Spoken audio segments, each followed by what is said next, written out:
Marcus Thorne was moved by the death of his devoted old security guard, a man who had served him faithfully for decades. He saw the boy left behind, Elias, uncertain and alone. In that moment, Marcus decided to help him, giving him a chance few ever received. That choice would shape the future of Apex Global and the path of both their lives. He stood before the glass wall of his office, the city glowing beneath him like an empire that breathed his name. Marcus Thorne, the Alpha CEO, billionaire, genius, leader of Apex Global. They called him unstoppable, untouchable, but the mirror in front of him didn't agree. He stared at his reflection and whispered, "We did it." The reflection didn't answer, but the screen behind him flickered. For half a second, static swallowed his face.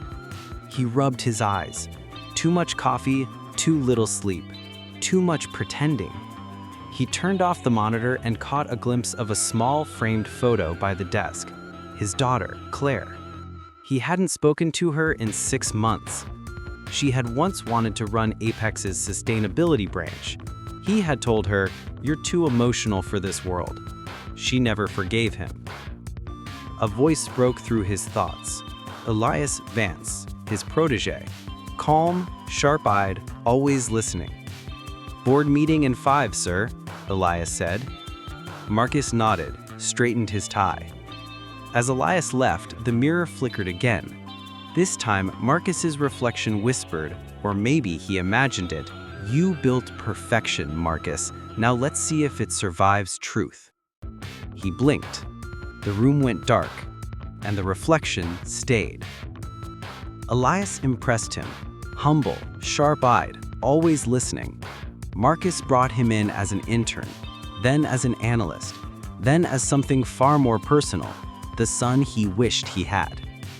Elias never forgot the debt. At least, not at first. They built an empire side by side, one running, the other learning. But there were signs Marcus didn't see. Elias taking private calls, late nights in the data vault, subtle corrections in Marcus's presentations, numbers Marcus hadn't yet spoken aloud. During a board meeting, Marcus paused mid-sentence when Elias finished his thought for him. The room laughed, but Marcus didn't. That night in the elevator, Marcus asked quietly, "You ever wonder what it's like to have everything collapse in one day?" Elias smiled, that same small, unreadable smile. "Only if I'm the one rebuilding it, sir." The elevator doors closed, and for the first time, Marcus wondered who was teaching who. It started with a single email. An internal audit found a contract, small, unremarkable, linking Apex to its fiercest rival. The signature at the bottom?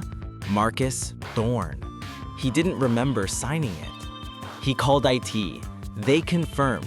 Digital key verified, timestamp real. His mind spun.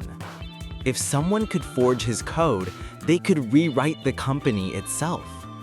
He rushed to Elias's office, empty. On the desk, a printed copy of the same contract and a handwritten note. "You taught me to build empires. You never said they had to be yours. You once paid for my father's burial, but you won't always be there." The words burned. He dropped the paper, staring at his trembling reflection in the glass table. For the first time in years, Marcus felt something unfamiliar. Not anger, not pride, but helplessness. He tried calling Claire. It rang once, then stopped. "Some lies," he whispered, "sound exactly like your own voice." The headlines hit before sunrise. Apex Global in crisis. CEO under investigation. Stock collapsed.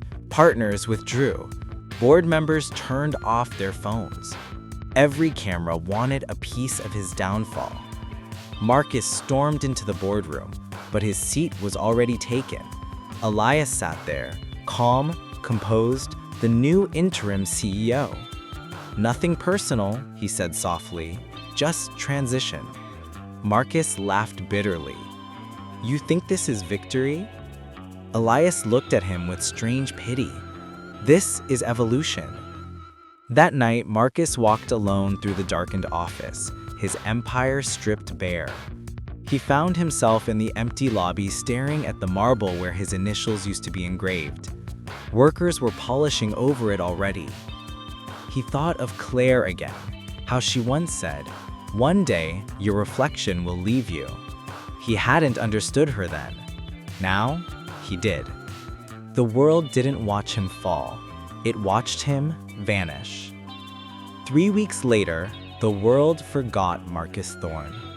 But one night, a file appeared on Apex Global server, titled Legacy. Inside was a video. Marcus sitting in his office, calm, composed, eyes tired but sharp. They called me the Alpha, but every Alpha dies if he forgets why he built the pack. He paused. Behind him, the mirror flickered, showing the face of his daughter, Claire, smiling faintly. I made mistakes. I chose the wrong heir. But truth has its own hunger. The screen cut to black. Then, Project Omega activated. Not a weapon, but a purge. Every hidden corruption, every offshore record, every falsified deal across Apex's empire, exposed to the world. Within hours, global markets shook, but people whispered one thing. Marcus Thorne may have lost everything, but he ended the game with truth. The final frame faded to his voice. Empires fall, legends don't. And somewhere, in a quiet apartment across the city, Claire watched the video, tears sliding down her cheek. She whispered, "Welcome home, Dad."